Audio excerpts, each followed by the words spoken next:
at least a couple of hundred doggies.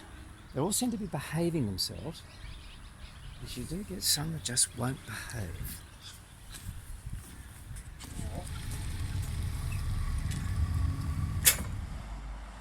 I changed it now, so I'll you get the emails from long and arduous, but it works.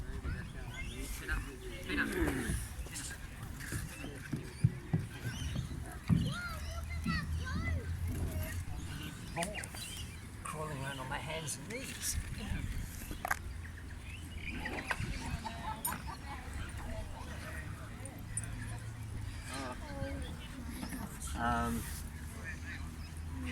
And when I got it, because I bought it off somebody else, that was completely wrong, out of scale, and what I could best describe as crap.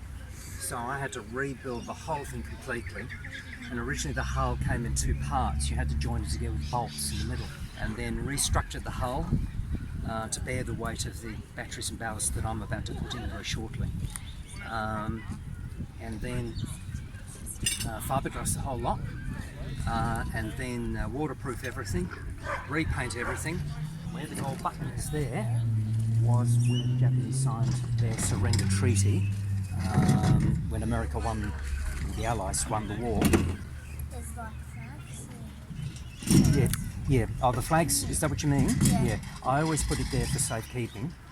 Normally you only have the flags. They're called jack staffs, J-A-C-K-S-T-A-F-F, and they're usually the little blue one here, which represents the Union flag of the United States Navy, and you only have that whilst she's in port. The minute she moves away from the wharf, those flags are dropped, the jack staffs are put away, and then we just rely on the flags from the mast. Oh, look at this one. That's the Yamamoto. And that's what I mean, you have to bolt the hull together. And I don't like that, I prefer a complete setup. So that's why I've got that big long white trailer over there. 1 in 100 star. All right, let's keep moving. Please, thank you.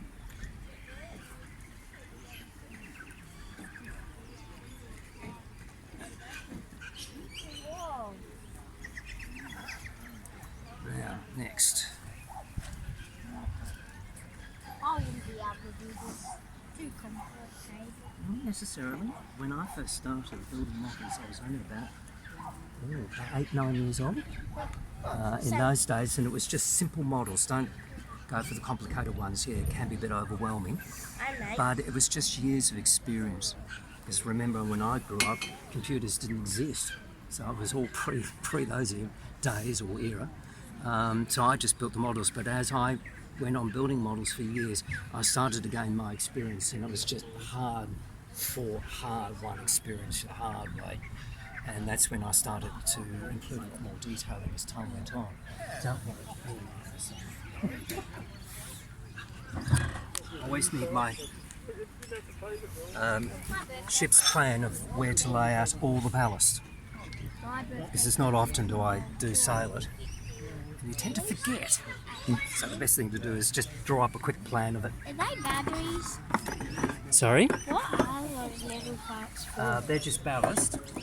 And what I'm doing is I'm adding ballast to now settle the whole ship down in the water to what is called the black line, the boot. Officially it's called the boot, not the boot. And you get it down to there. So I always like to carry these models around light. And once it's in the water, you then start loading it all up, and then when I finish at the end of the day, unload everything and put it all away again. That's why I mean it's very bloody slow in doing this, but it's the best way of doing it.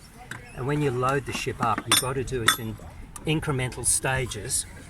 You've got to load it up very carefully so you don't stress it like that or like that, because you run a high risk of snapping it.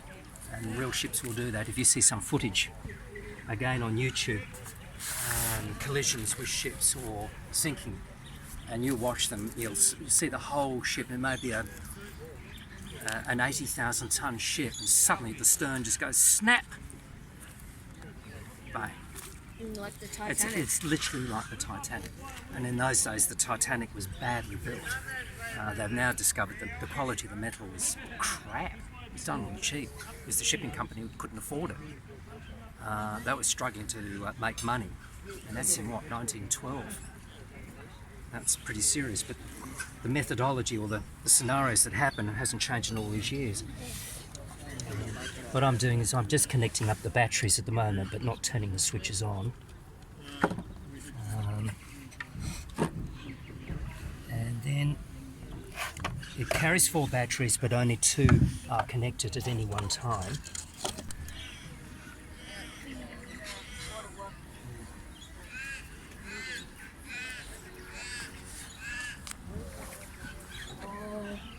Here you go. Oh yes.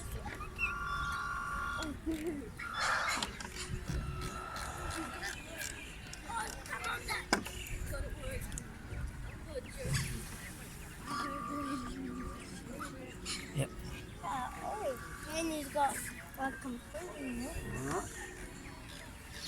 That's all okay. Now let's put the superstructure on and off we go. Okay. Oh, this is gonna be that. Race. Voting which one. Do these like shoot anything?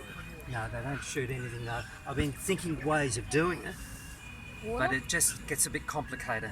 Yeah. And there's some people just use a speaker to have the actual sound of the real ship firing its 16-inch turrets. But that's fine, but once it's out here in the water it gets lost. You can't hear it that well. Others I know have used real caliber guns and fire it off, which is now being frowned upon and bordering on being downright illegal, so you can't do that.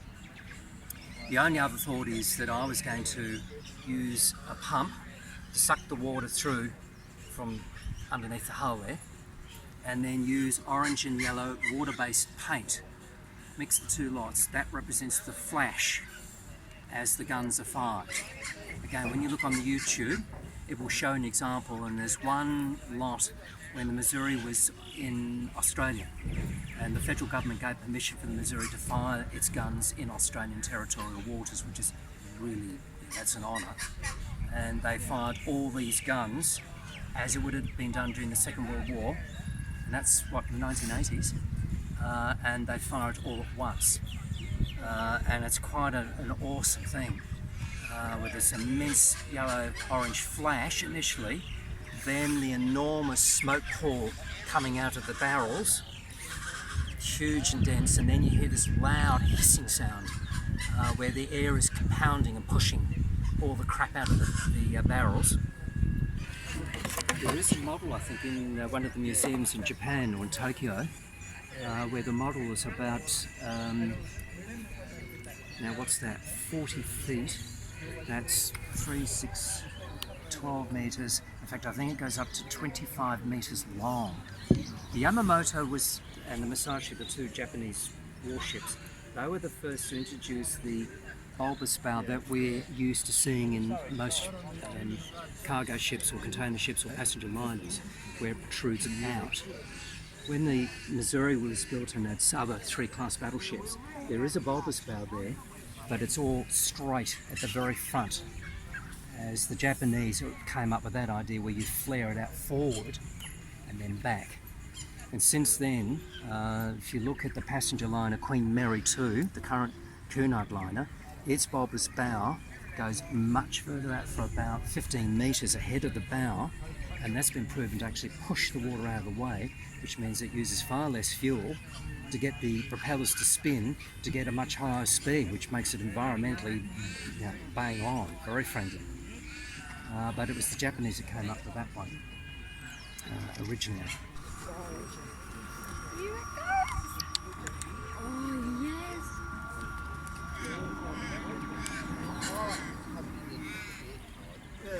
Green and yellow.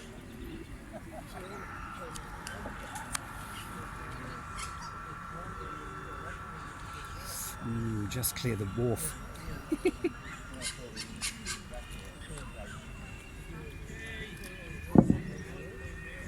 board hard. Swing her around. That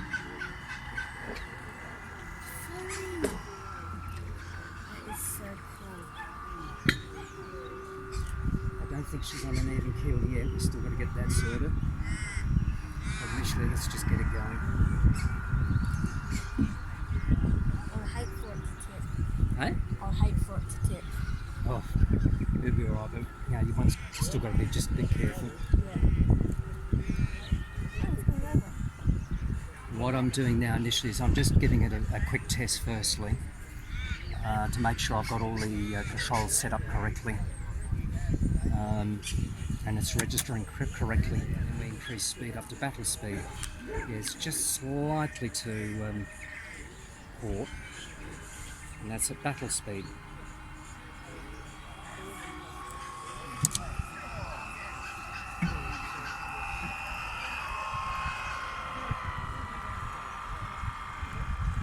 Missouri was always renowned for doing very tight turns for a battleship.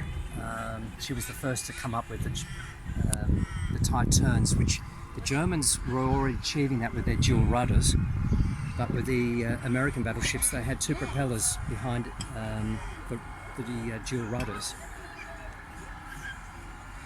which gave it a far better turning circle. In other words, I think they learnt their lesson from what happened with the British naval warship HMS Hood when the Bismarck sunk it. And the Hood only had a single rudder and it was very old and it just could not turn sharp enough.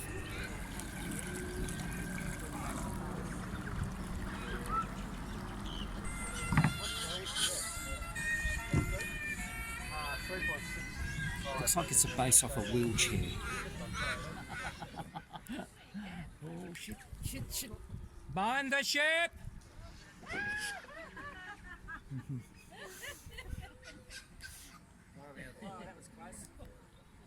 Thank you, most appreciate. Yeah, go on, you go, go, go. You have priority. I thought that one was down further. Yeah. Oh, it's the Rosewood anniversary. That off.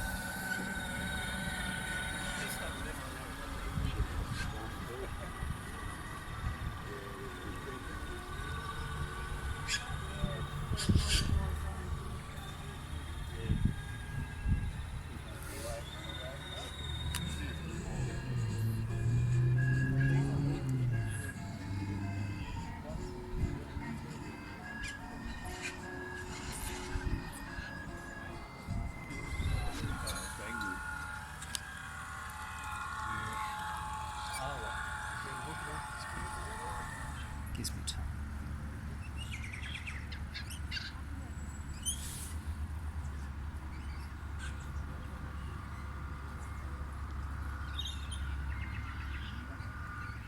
How far off is he from So- Nigel? Well, I'm nearly finishing the detailing.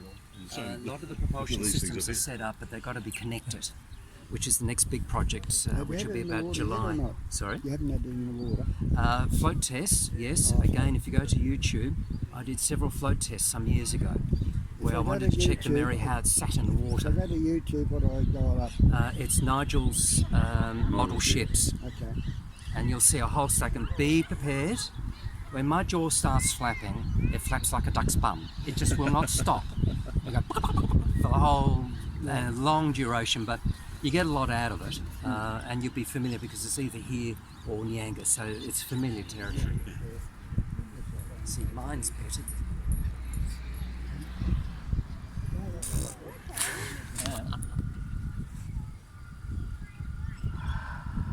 The gardener. He was a professional gardener, but he works 6 days a week. So he leaves home quite early and he doesn't get home till late. Don't like the tugboat because the kids love it. I put Lego all over it. Oh, it's got little Lego men on it. And when there's kids around or children and The guns move? Sorry? The guns move? Static. static The only thing that moves is the propeller on the on the float plane. So did you build all that from scratch? Yep. So wood or fiberglass? It's a bit of both, mostly wood, but it's also fiberglass. The decking is individually cut out of the old Venetian blinds that were chucked out, the cedar Venetian blinds. Yeah, and I've just sliced it down to 1 mil thick and popped your uncle, there's your teak decking. Or, in this case, cedar decking. It took me 6 weeks to do the whole damn lot. 6 weeks. 6 weeks for the For the planking. whole boat? No. The Oh, planking. for the deck. Yeah, the deck. Just the deck, yeah. It took me about 4 years to complete the boat or ship. How heavy is it? With the Missouri, you're talking about the battleship or my? You know that one. This one, it's 55 kilos. Wow. What's the Queen Mary was? Heavier? 107 kilos with all the ballast and batteries in it to get it to sit down properly in the water. And that's 3.5 metres long and 43 centimetres wide, 72 centimetres high. You just got to make a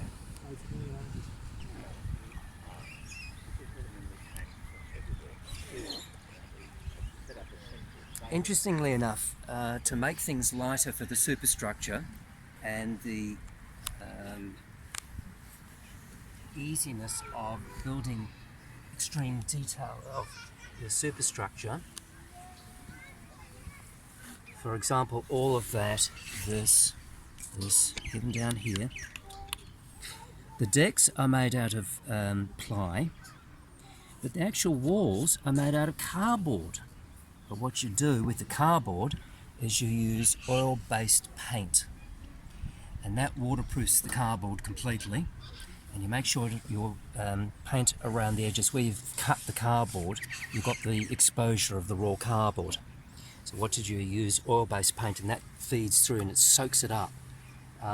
And this sort of thing will probably last for about 30 plus years. You don't even have to think about it anymore.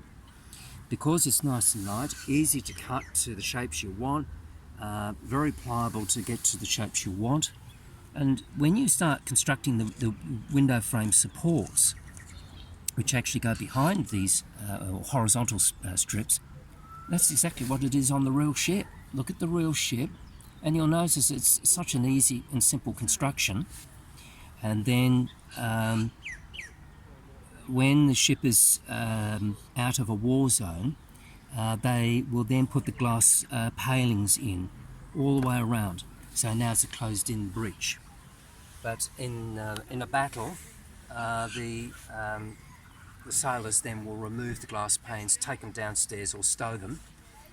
So if there is a bomb going to hit, or when these guns are fired, the sheer combustion of it would shatter the glass. So that's the beauty of, you've got the glass available when you're at peacetime, but in war or in the battle zone, you remove all those glass scenarios. It took me about 4 years, and that's pretty fast for me.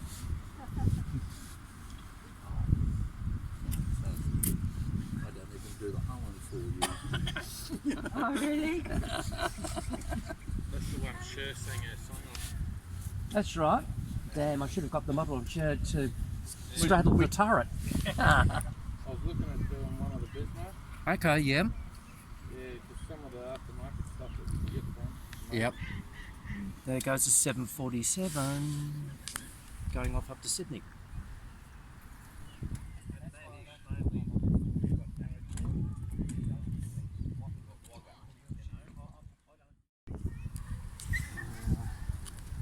That which is with that.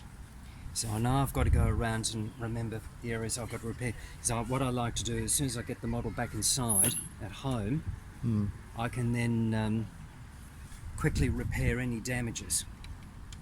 Because this is what happens to the real ship. They always get damaged after coming back from a voyage, even in peacetime.